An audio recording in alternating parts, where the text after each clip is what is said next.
Ses yeux verts cachaient un océan de rêves reportés, tandis que ses mains usées nettoyaient le marbre froid de cette demeure étrangère. Dans le silence du matin pluvieux, Sophie chantait doucement, une mélodie que son âme se rappelait bien que son cœur tenta d'oublier, sans savoir que quelqu'un l'écoutait depuis l'ombre. Le café chaud renversé sur la chemise impeccable de Nicolas Laurent fut l'erreur qui entrelaça leur destin.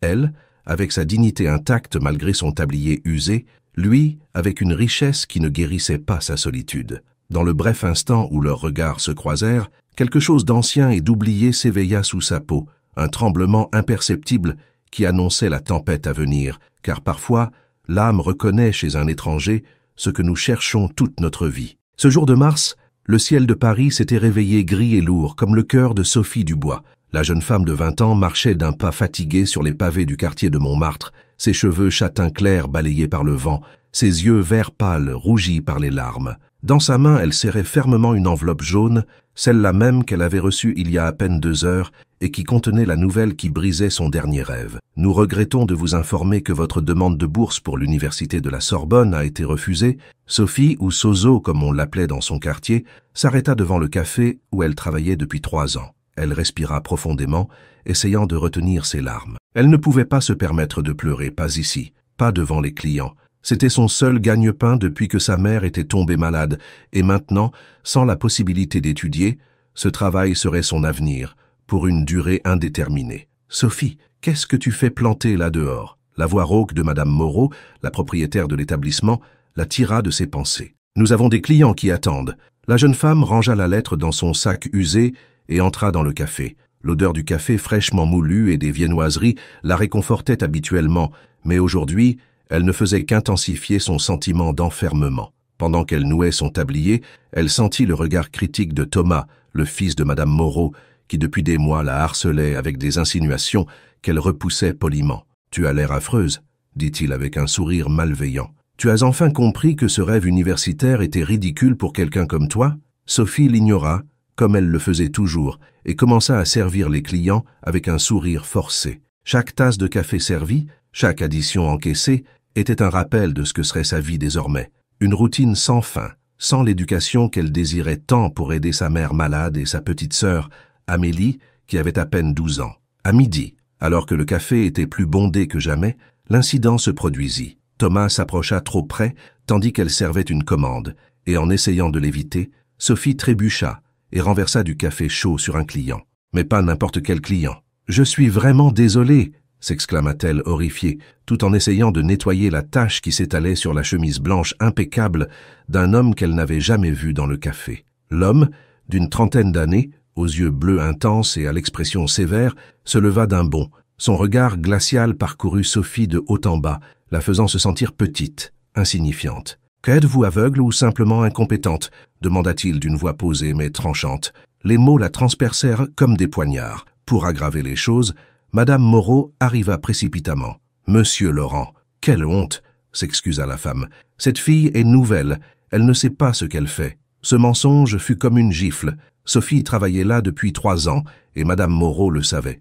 L'homme, dont elle savait maintenant qu'il s'appelait Laurent, sortit son portefeuille et laissa plusieurs billets sur la table. « Pour le pressing, » dit-il sèchement, « et je vous suggère d'embaucher du personnel plus qualifié. » Tandis que l'homme s'éloignait, Madame Moreau se tourna vers Sophie avec une fureur à peine contenue. « Sais-tu qui c'est ? Nicolas Laurent, propriétaire de Laurent Construction, l'homme le plus puissant du quartier, et tu viens de ruiner ma chance de l'avoir comme client régulier. » L'humiliation publique, ajoutée à la déception de la bourse refusée, était trop. Pour la première fois en 3 ans, Sophie retira son tablier et le posa sur le comptoir. « Je démissionne », dit-elle d'une voix brisée mais ferme.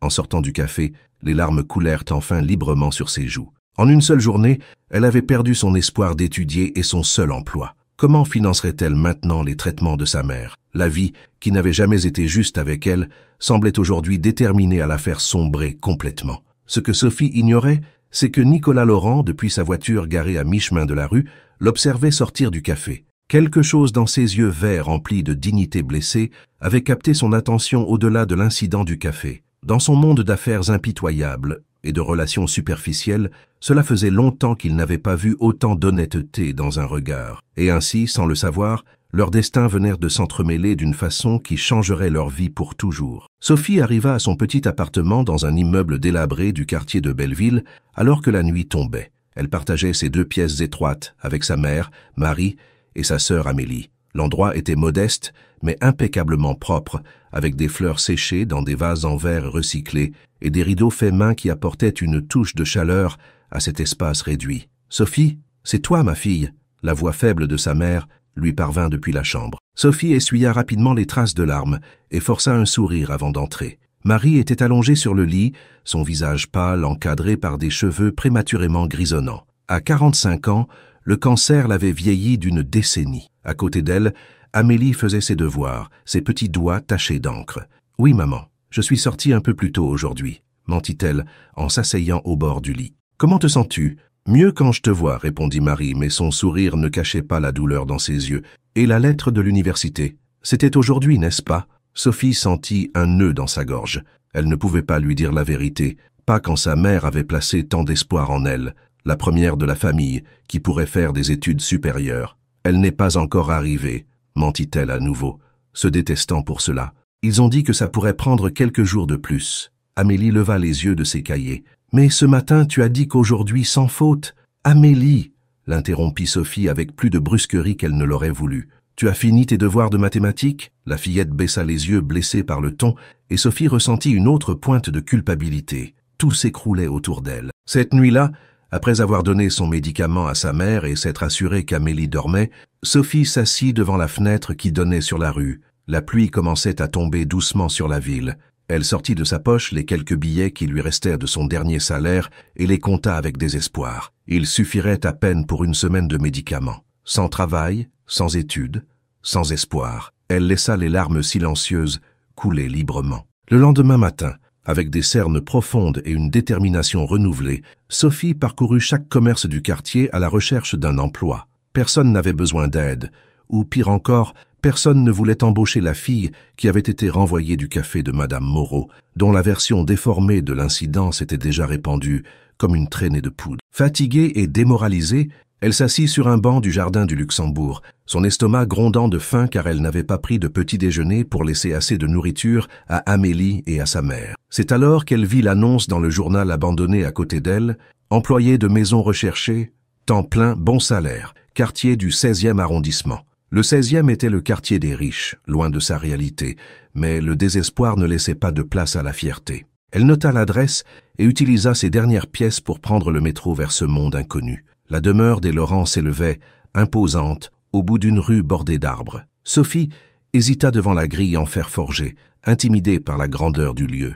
Quand elle se décida enfin à sonner, une femme âgée à l'aspect sévère ouvrit la porte. « Que voulez-vous » demanda-t-elle avec dédain, l'évaluant du regard. « Je viens pour l'annonce pour le poste d'employé de maison, » répondit Sophie, luttant contre l'envie de faire demi-tour et de s'enfuir en courant. La femme qui se présenta comme Madame Bertrand, la gouvernante, la fit entrer dans une salle d'attente, l'avertissant que M. Laurent était très exigeant avec son personnel. Sophie acquiesça, ignorant encore qu'il s'agissait du même homme sur qui elle avait renversé du café la veille. Lorsque la porte du bureau s'ouvrit et que Nicolas Laurent apparut, Sophie perdit toutes ses couleurs. Il la regarda fixement, la reconnaissant instantanément, ses yeux bleus brillant d'une lueur qui pouvait être de l'amusement ou du mépris. « Tiens, la fille du café, dit-il avec un sourire froid, vous voulez maintenant ruiner mes vêtements dans ma propre maison ?» Sophie se leva, prête à partir. L'humiliation était trop grande. « Veuillez m'excuser pour le dérangement, monsieur. Je ne savais pas que c'était votre maison, » dit-elle avec toute la dignité qu'elle put rassembler. « Je ne vous ferai pas perdre plus de temps. »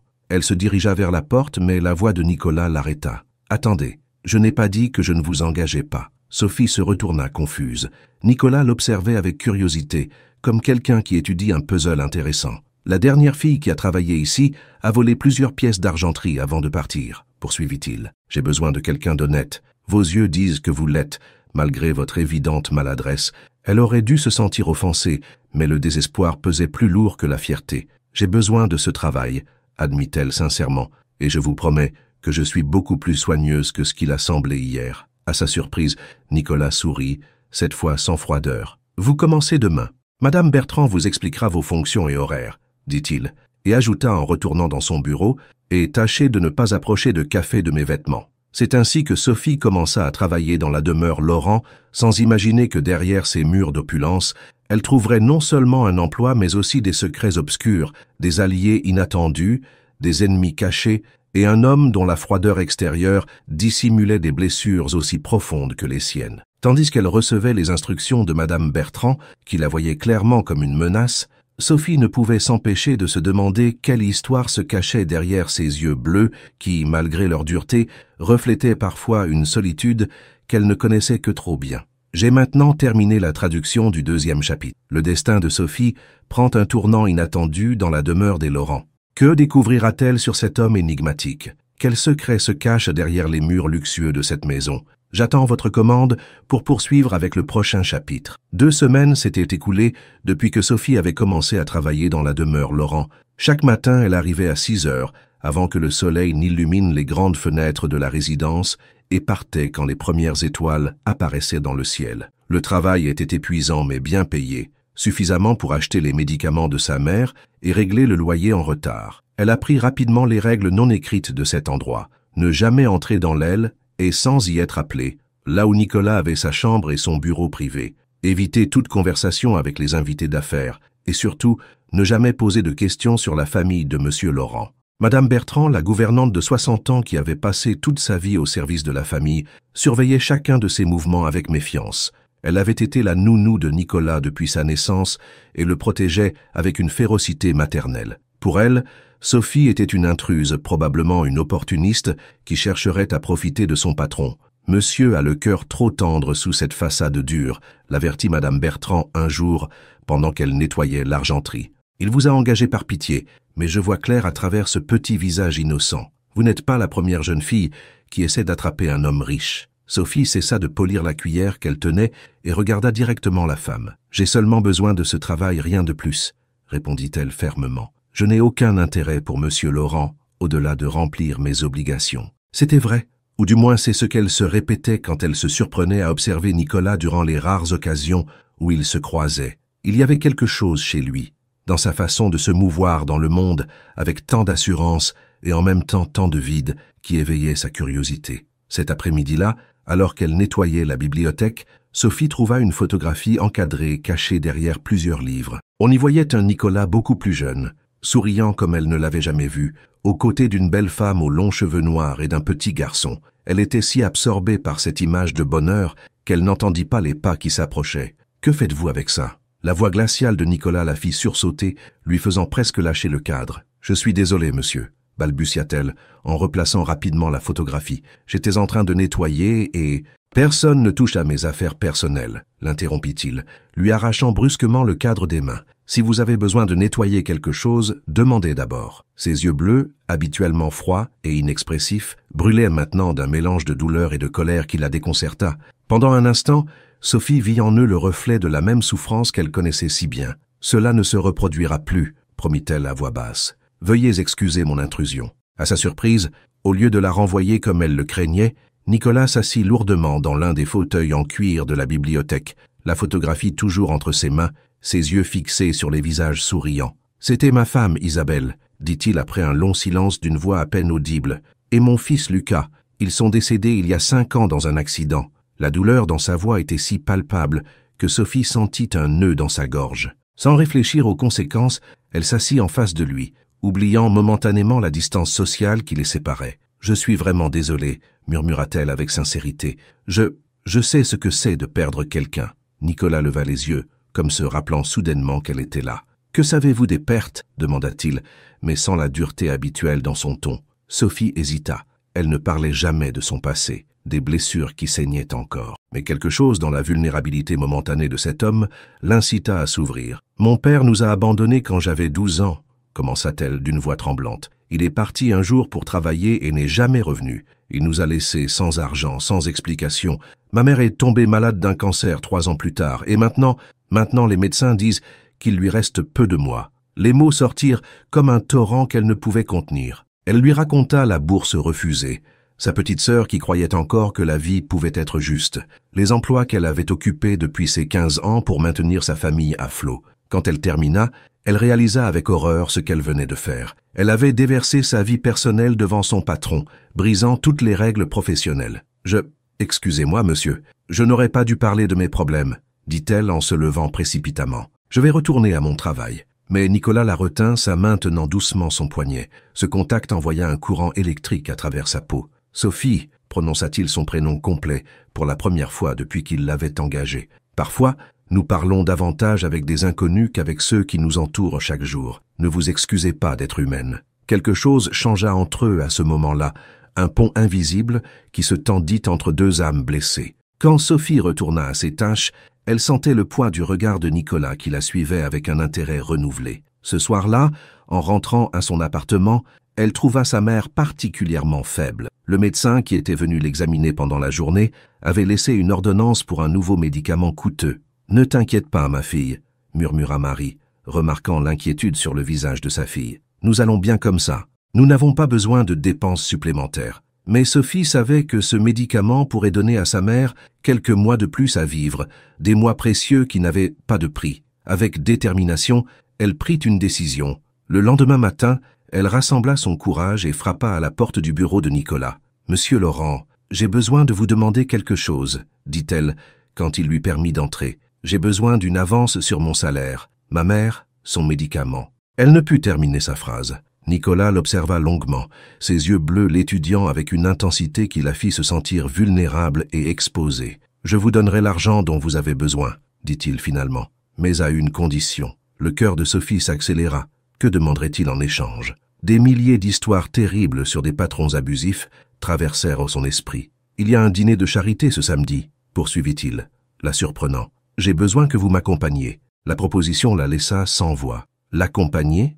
Comme son employé? Comme ça, pas comme ma domestique, précisa-t-il, lisant la confusion sur son visage. Comme ma compagne. Mon associé, Pierre Mercier, sera là avec sa femme, et il ne cesse d'essayer de me présenter à toutes les femmes célibataires qu'il connaît. J'ai besoin que vous fassiez semblant d'être quelqu'un dans ma vie juste pour une nuit.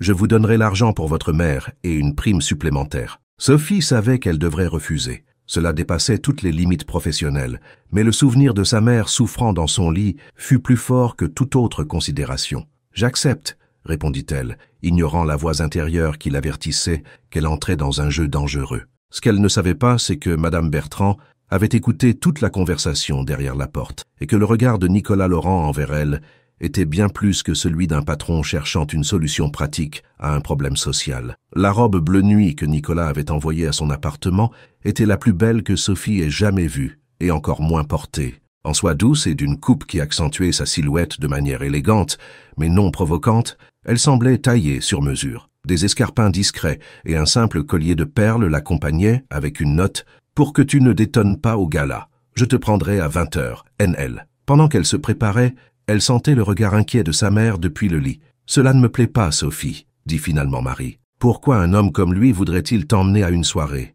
Sophie lui avait raconté une version modifiée de la vérité, omettant la partie concernant l'avance sur salaire. « C'est juste du travail, maman, » répondit-elle en appliquant le peu de maquillage qu'elle possédait. Son assistante est malade et il a besoin d'aide pour organiser certaines choses durant l'événement. Le mensonge lui faisait mal, mais c'était préférable à inquiéter sa mère. Amélie, quant à elle, regardait la robe avec des yeux émerveillés. « Tu ressembles à une princesse », murmura la fillette, touchant avec révérence le tissu brillant. À 8h précises, la voiture noire de Nicolas s'arrêta devant l'immeuble délabré. Sophie descendit les escaliers avec précaution, se sentant étrange et vulnérable dans ses vêtements empruntés, comme si elle jouait un rôle pour lequel elle n'était pas préparée. Nicolas l'attendait près du véhicule. En la voyant, ses yeux bleus s'élargirent légèrement, une lueur indéfinissable les traversant. Il portait un costume noir élégant qui accentuait son allure aristocratique, ses cheveux foncés parfaitement coiffés. « Tu es convenable », dit-il en guise de salutation en lui ouvrant la portière. Sophie ressentit une pointe de déception face à ce commentaire froid.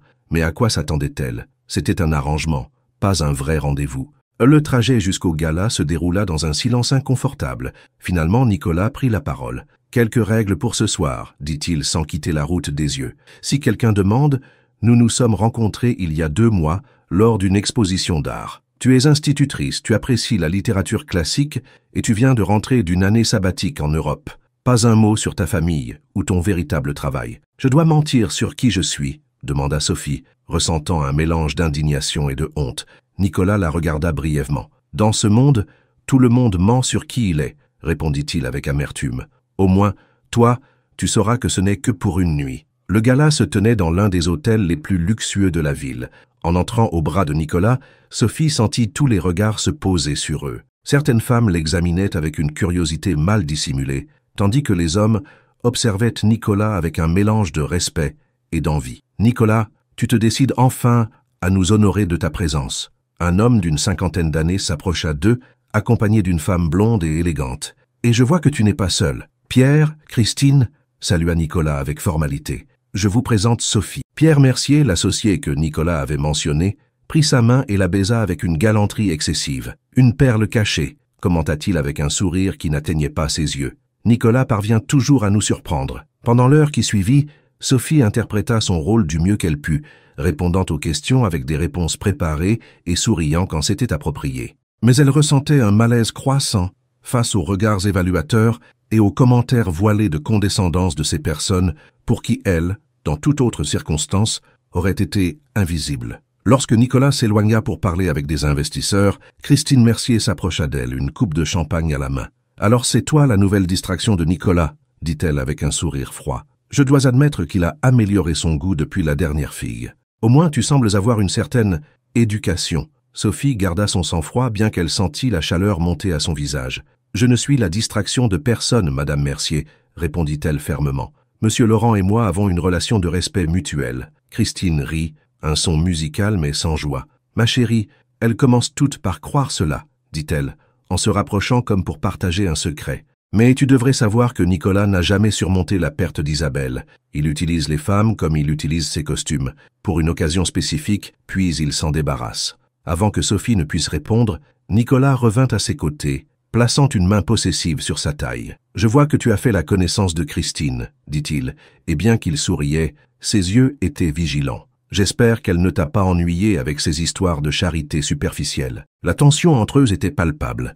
Christine s'excusa avec une élégance étudiée, non sans lancer un dernier regard significatif à Sophie. « Ton amie est charmante, » commenta Sophie avec ironie quand ils se retrouvèrent seuls. « Christine n'est pas mon amie, » répondit Nicolas, la guidant vers le balcon pour s'éloigner de l'agitation. « C'est la femme de mon associé et une vipère sous une peau de soie. »« Que t'a-t-elle dit ?»« Rien qui m'importe, mentit-elle, mais le souvenir des paroles sur Isabelle la troublait. »« Nicolas, puis-je te demander quelque chose de personnel ?» Il la regarda avec prudence. « Ça dépend de la question. » Sophie prit une profonde inspiration. Elle était déjà allée jusque-là. Qui était vraiment Isabelle ? Pas en tant que ton épouse, mais en tant que personne. La question sembla le surprendre. Pendant un instant, Sophie craignit d'avoir franchi une limite, mais Nicolas posa alors ses mains sur la balustrade du balcon, son regard se perdant dans la ville illuminée. Isabelle était du feu, dit-il finalement, sa voix douce, presque comme s'il se parlait à lui-même, intense, brillante, indomptable.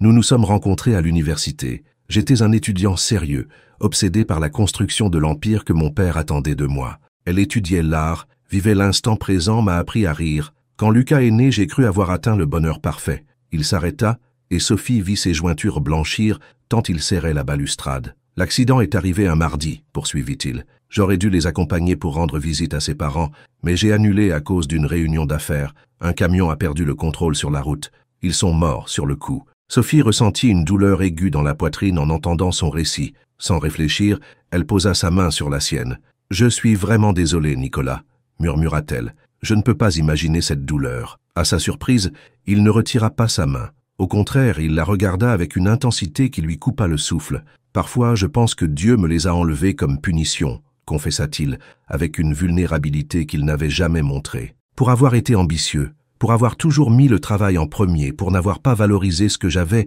jusqu'à ce que je le perde. Je ne crois pas que ça fonctionne comme ça, » répondit-elle doucement. « Les mauvaises choses ne sont pas des punitions, elles arrivent simplement. Et y survivre ne te rend pas coupable, juste humain. » Quelque chose changea dans le regard de Nicolas, une glace ancienne fondant lentement. Sans avertissement, sa main libre s'éleva pour caresser la joue de Sophie. Ce contact envoya des frissons dans tout son corps. « Tu es différente de toute personne que j'ai jamais rencontrée, » murmura-t-il. « Il y a une lumière en toi que ni la pauvreté ni la souffrance n'ont pu éteindre. » Le moment se brisa lorsque Pierre Mercier apparut sur le balcon, appelant Nicolas pour lui présenter un important investisseur. La magie se dissipa aussi rapidement qu'elle était venue, et Sophie resta seule, touchant sa joue où les doigts de Nicolas s'étaient posés, se demandant si cette connexion avait été réelle ou simplement le produit d'un moment de vulnérabilité partagée. Le reste de la soirée se déroula comme dans un rêve. Nicolas revint à ses côtés, plus attentionné qu'avant, sa main frôlant occasionnellement la sienne ou reposant légèrement sur son dos,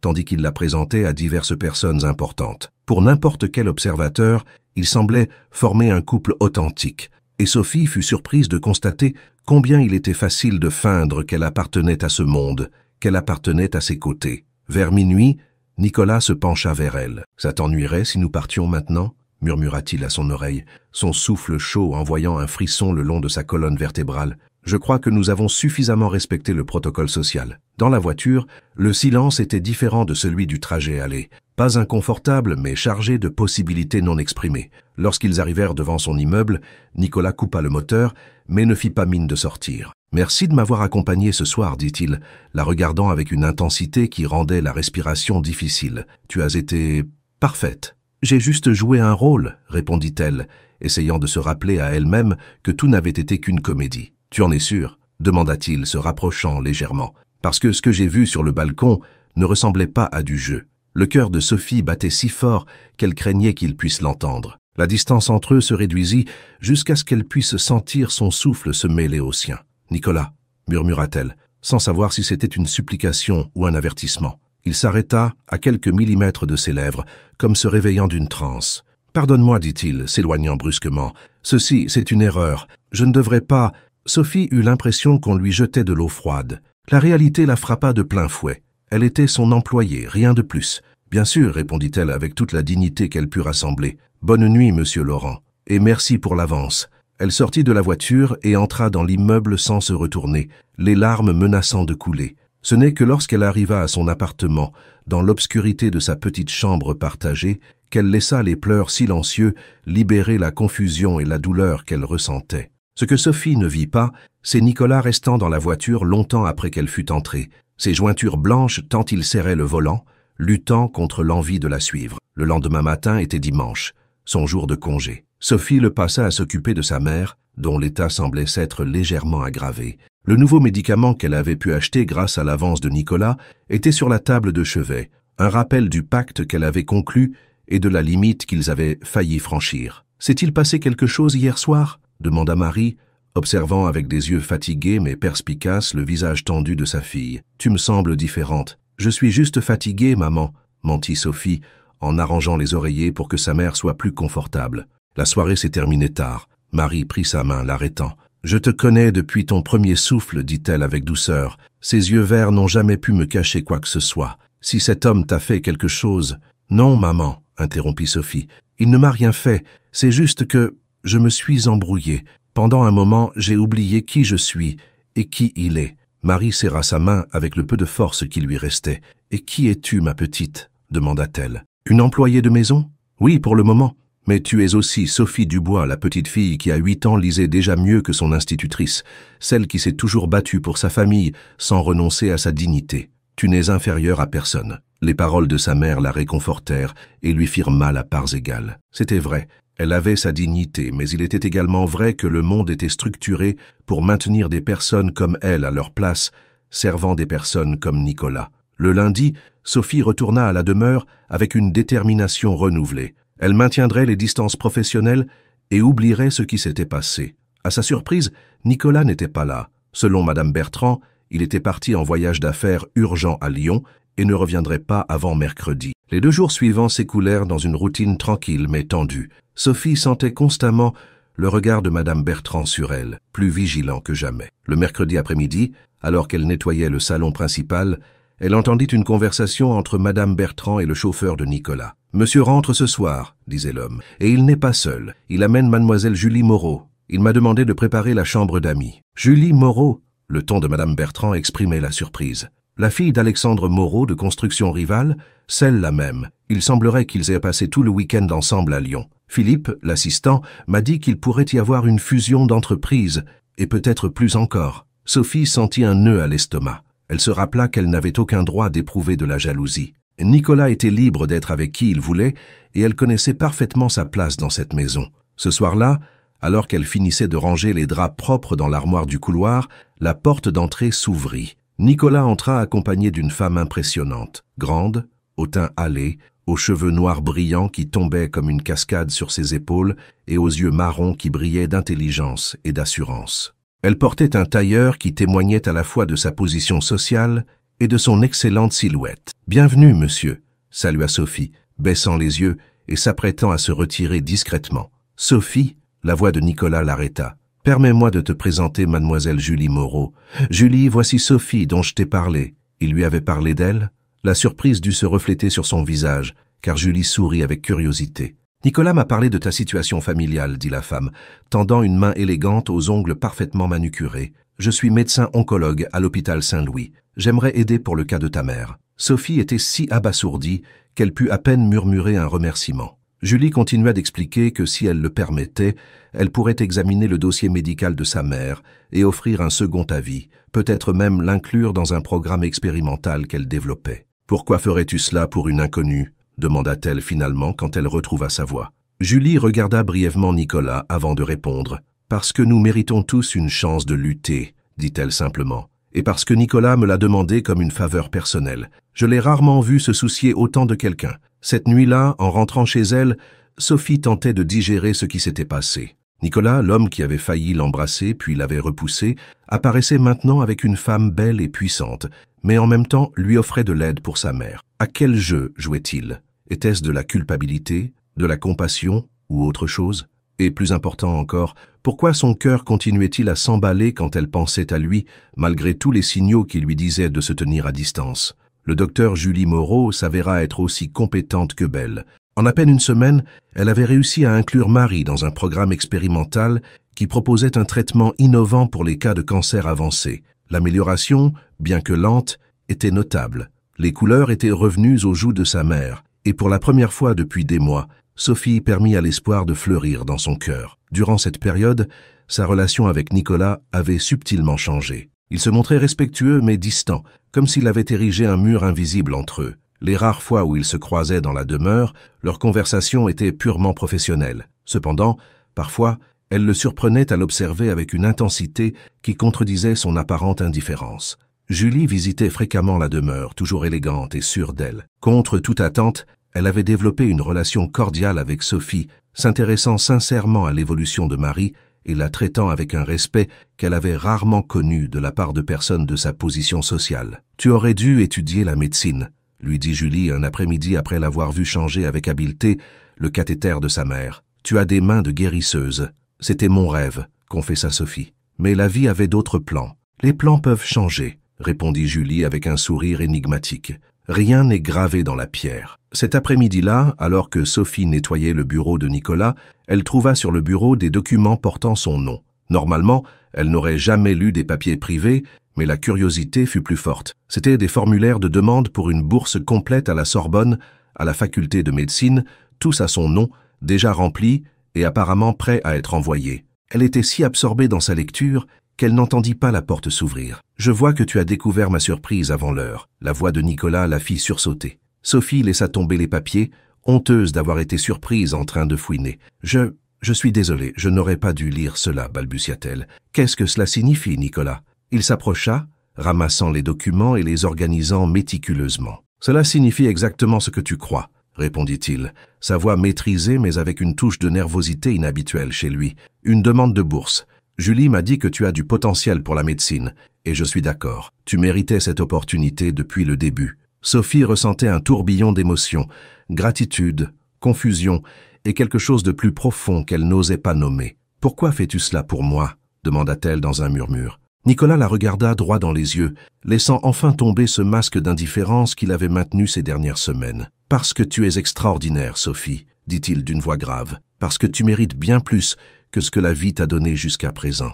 Et parce que... » Il s'arrêta comme luttant avec quelque chose en lui-même. « Parce que quoi ?» insista-t-elle, faisant un pas vers lui. « Parce que je crois que je suis en train de tomber amoureux de toi. » Les mots sortirent comme un aveu arraché contre sa volonté, et cela me terrifie. La déclaration resta suspendue entre eux, chargeant l'air d'une électricité presque palpable. Sophie sentait que son cœur pourrait éclater à tout moment. « Nicolas, Ne dis rien, l'interrompit-il faisant un pas en arrière. « Je n'aurais pas dû dire cela. Je suis ton patron, et il y a 1000 raisons pour lesquelles c'est mal. De plus, Julie et moi... » « Toi et Julie quoi ?» demanda-t-elle, une douleur aiguë traversant sa poitrine. « Vous êtes ensemble ?»« Pas de la façon que tu penses, » répondit-il. « Julie est une vieille amie. Et oui, il y a eu un temps où nous avons essayé quelque chose de plus, mais c'est compliqué. » Sophie fit un pas en arrière, reprenant contenance.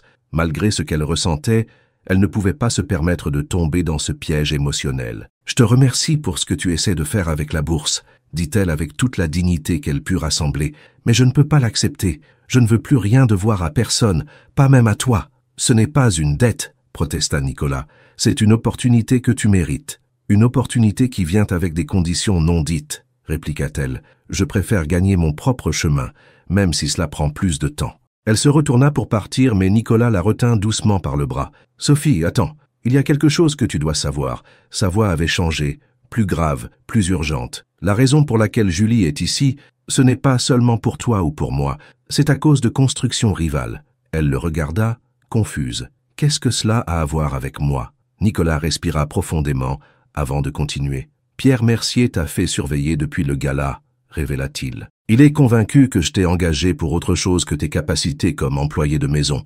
Il a engagé un détective privé. » La peur s'empara de Sophie. Pas pour elle, mais pour sa famille. « Que cherche-t-il exactement ?» demanda-t-elle. « N'importe quoi qu'il pourrait utiliser contre moi, » répondit Nicolas. « Pierre veut fusionner nos entreprises, mais à ses conditions, en prenant le contrôle. Il croit que s'il trouve quelque chose de compromettant sur moi ou sur toi, il pourra faire pression sur moi. » La pièce sembla se rétrécir autour d'elle. Soudain, Sophie comprit qu'elle avait été entraînée dans un jeu de pouvoir qui la dépassait complètement. « C'est pour cela que Julie est ici, » poursuivit Nicolas. « Pour créer l'impression d'une alliance avec construction rivale qui détourne l'attention de Pierre. C'est une stratégie d'entreprise, mais aussi une façon de te protéger, toi et ta famille. » Sophie se sentait submergée. Tout était trop. La maladie de sa mère, la confession de Nicolas, les intrigues d'entreprise, ses propres sentiments confus. « J'ai besoin de temps, » dit-elle finalement. « Du temps pour réfléchir. » Nicolas acquiesça, relâchant doucement son bras. « Je comprends, » dit-il avec douceur. « Mais il y a autre chose que tu dois savoir, quelque chose que j'ai gardé secret trop longtemps. » Et alors, comme une avalanche qui se déclenche finalement après des années de tensions accumulées, Nicolas révéla le secret qui changerait tout entre eux. « Ton père ne vous a pas abandonné, Sophie, » dit-il, les mots tombant comme des pierres dans un puits profond. « Il était chauffeur sur l'un des chantiers de mon père. Il est mort dans un accident du travail il y a 8 ans, mais l'entreprise a dissimulé ce fait. Ta famille n'a jamais reçu l'indemnisation qu'elle méritait. » Le monde de Sophie s'arrêta. Ses jambes fléchirent et elle dut s'agripper au bureau pour ne pas tomber. « Qu'est-ce que tu dis ?»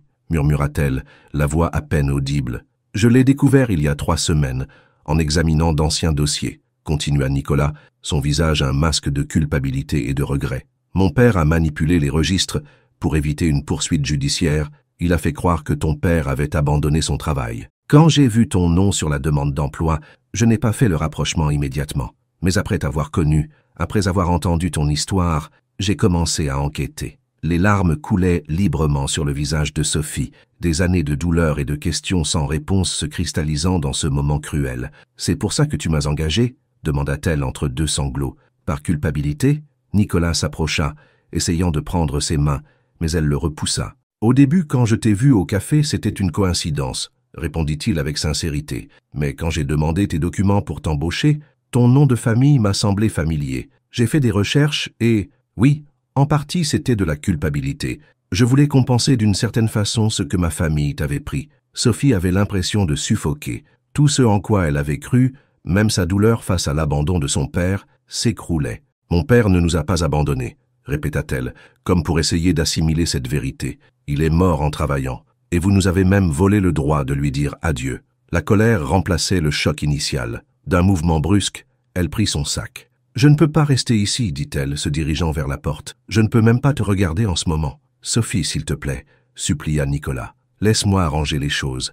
Ta famille mérite justice et compensation. Je suis prêt à te donner tout ce que mon père vous a refusé, avec les intérêts. » Elle se retourna, ses yeux verts brûlant d'une dignité féroce malgré les larmes. « Tu crois que c'est une question d'argent ?» demanda-t-elle avec incrédulité. Ma mère a vécu 8 ans en se blâmant pour l'abandon de mon père, se demandant ce qu'elle avait fait de mal. Ma sœur a grandi sans le connaître, croyant qu'il ne l'aimait pas assez pour rester. J'ai construit toute ma vie sur un mensonge. » Ces paroles frappèrent Nicolas comme des gifles physiques. Il ne l'avait jamais vu ainsi, avec tant de force et de douleur entremêlées. « Je te donnerai du temps, » dit-il finalement, sa voix éteinte. « Mais s'il te plaît, quand tu seras prête, laisse-moi essayer de réparer le mal que ma famille a causé à la tienne. » Sophie ne répondit pas. Elle sortit du bureau et de la demeure, comme si l'enfer même la poursuivait, les larmes brouillant sa vision tandis que la vérité sur son père, sur Nicolas, sur toute sa vie, résonnait douloureusement dans sa tête. Les jours suivants furent un tourbillon d'émotions pour Sophie. Elle ne retourna pas à la demeure Laurent,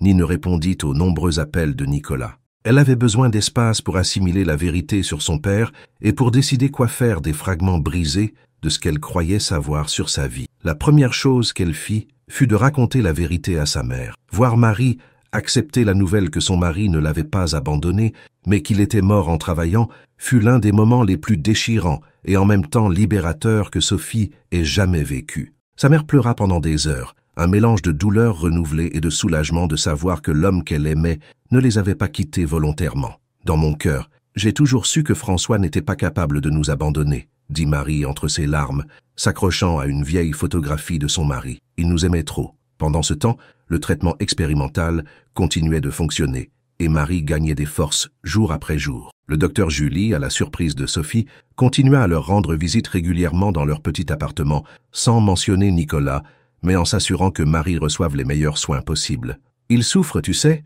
commenta Julie un après-midi, tout en vérifiant les signes vitaux de Marie. « Il ne mange pas, dort à peine. Madame Bertrand dit qu'elle ne l'a jamais vu comme ça, pas même après l'accident d'Isabelle et Lucas. » Sophie garda le silence.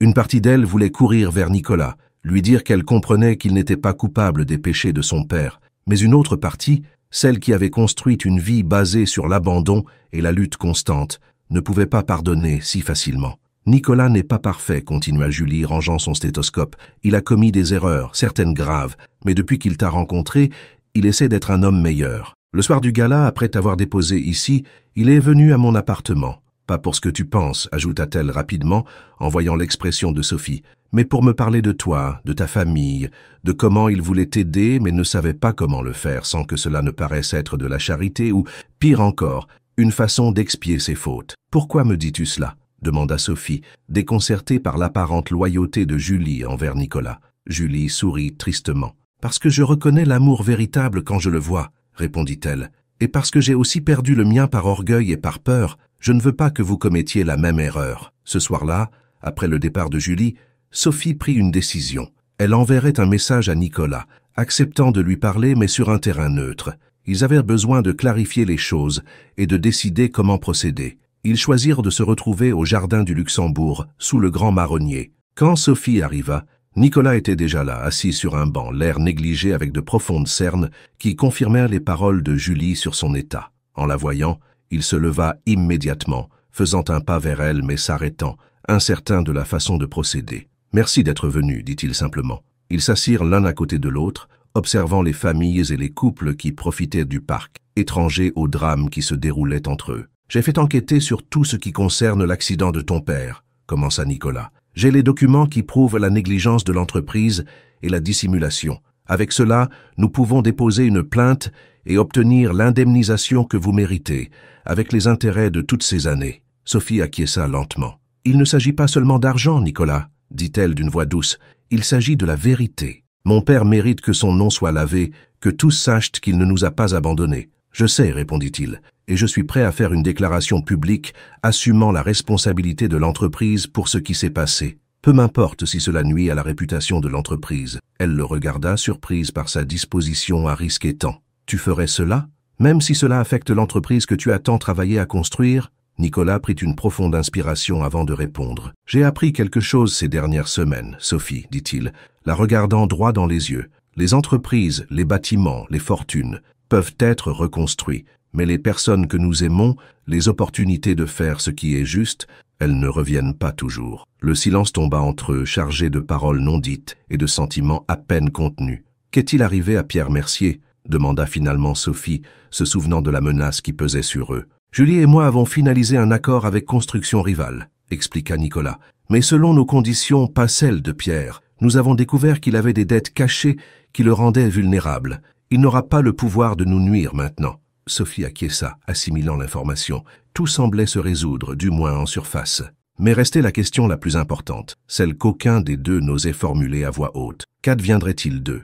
J'ai réfléchi à ton offre concernant l'université, dit-elle après un moment. Si la bourse est toujours disponible, je crois que je vais l'accepter. Le visage de Nicolas s'illumina d'espoir. Bien sûr qu'elle est toujours disponible, répondit-il rapidement. Mais cela signifie-t-il que tu me pardonnes? Sophie prit une profonde inspiration, affrontant enfin la question qu'elle avait évitée. Il ne s'agit pas de te pardonner, Nicolas, dit-elle sincèrement. Tu n'as pas causé la mort de mon père. Je travaille à pardonner à ta famille, à l'entreprise, et à me pardonner à moi-même d'avoir cru si longtemps à un mensonge. Ils restèrent à nouveau silencieux, le soleil commençant à se coucher à l'horizon de la ville, teintant le ciel de nuances orangées et rosées. « Que sommes-nous, Nicolas ?» demanda finalement Sophie, se tournant pour le regarder en face. « Que veux-tu que nous soyons ?»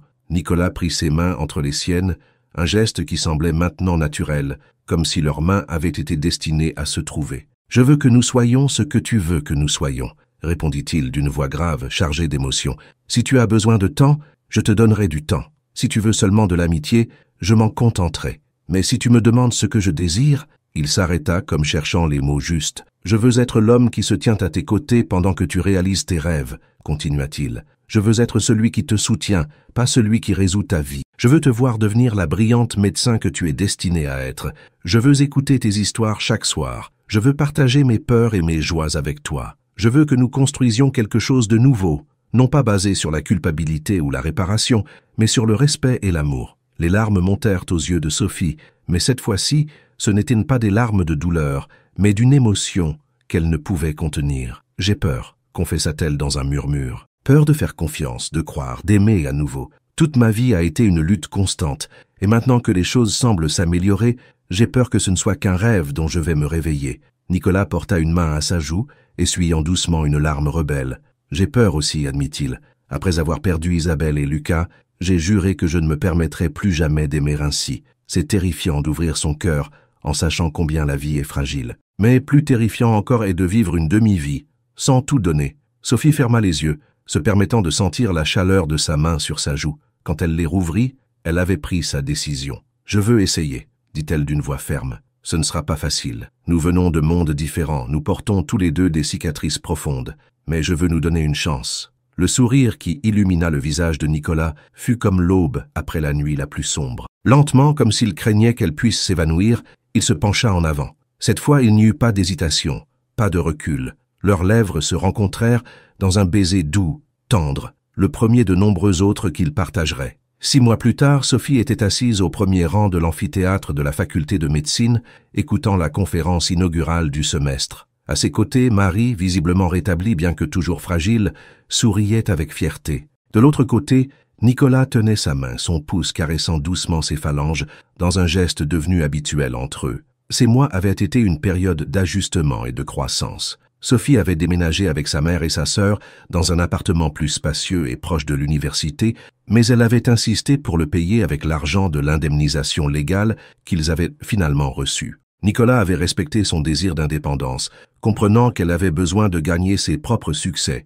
Madame Bertrand, après une résistance initiale, avait fini par apprécier l'honnêteté et la force de Sophie, surtout en voyant comment sa présence avait transformé Nicolas, ramenant la vie dans ses yeux. Julie était devenue un mentor pour Sophie, la guidant dans ses premiers pas dans le monde de la médecine, et une amie proche pour tous les deux. Tout n'avait pas été facile. Il y avait eu des moments difficiles, des discussions sur les différences dans leur vision du monde, des regards curieux et parfois malveillants de ceux qui ne comprenaient pas leur relation.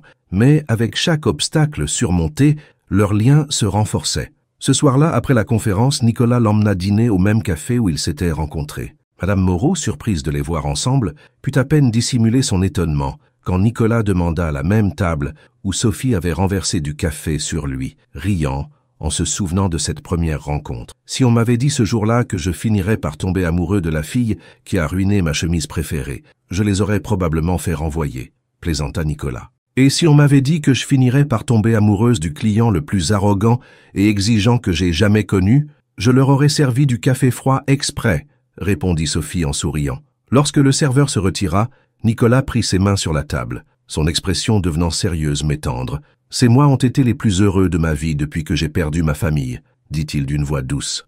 Avec toi, j'ai appris qu'il est possible de recommencer, que le cœur peut guérir même des blessures les plus profondes. » Sophie serra ses mains, émue par la sincérité de ses paroles. Ils avaient parcouru un long chemin depuis cette première rencontre malheureuse. « Tu m'as appris que parfois, ce qui semble être un désastre peut être le début de quelque chose de beau, » répondit-elle, « que même dans les moments les plus sombres, il peut y avoir de l'espoir. » Nicolas respira profondément, comme s'il rassemblait son courage. Puis, à la surprise de Sophie, il lâcha ses mains et s'agenouilla devant elle, sortant une petite boîte en velours de la poche de sa veste. Le café entier sembla s'arrêter.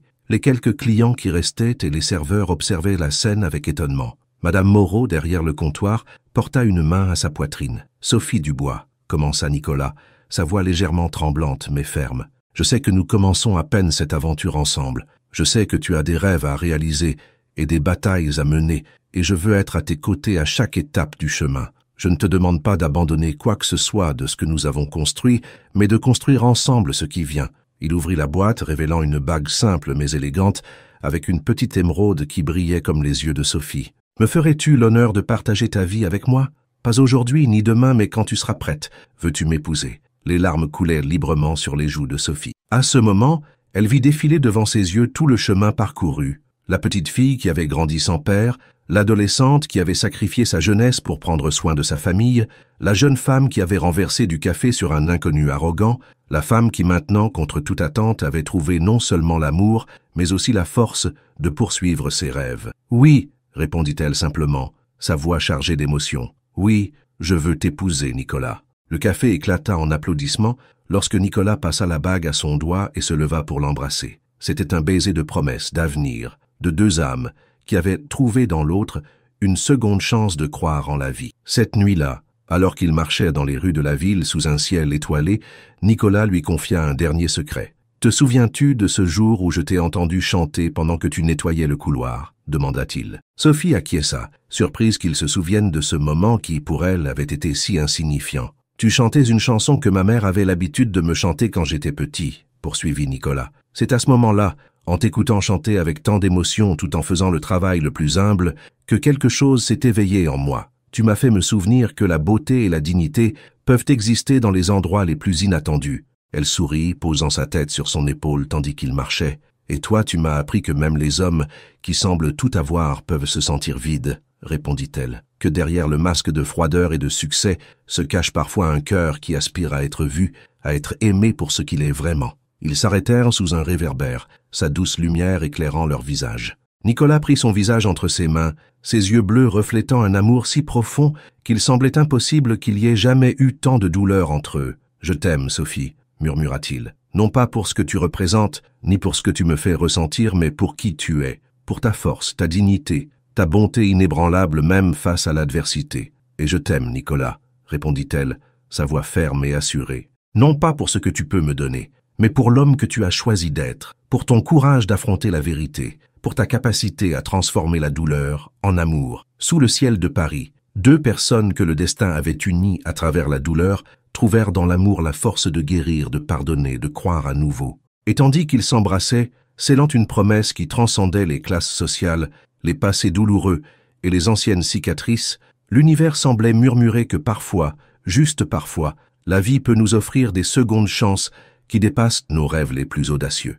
3 ans plus tard, dans le jardin de la maison qu'ils partagèrent désormais, Sophie terminait d'étudier pour ses examens finaux de médecine. Marie, complètement rétablie grâce au traitement expérimental, tricotait sur une chaise à bascule, tout en observant Amélie, maintenant adolescente, s'exercer pour son récital de piano. Nicolas rentra tôt du travail, comme il le faisait toujours quand Sophie avait des examens importants. Il apportait avec lui un bouquet de fleurs sauvages, les préférées de son épouse. « Comment va la future médecin la plus brillante de France ?» demanda-t-il, l'embrassant doucement sur le front. Sophie sourit, fermant ses livres et acceptant les fleurs avec gratitude. « Épuisée mais heureuse, » répondit-elle. « Dernières épreuves, et je serai officiellement médecin. J'ai encore du mal à y croire. »« Pas moi, » dit Nicolas avec fierté. « J'ai toujours su que tu y arriverais. » Ce soir-là, tandis que la famille dînait ensemble, comme il le faisait religieusement chaque vendredi, Sophie observa les visages des personnes qu'elle aimait. Sa mère, dont la maladie lui avait enseigné la fragilité et la force humaine.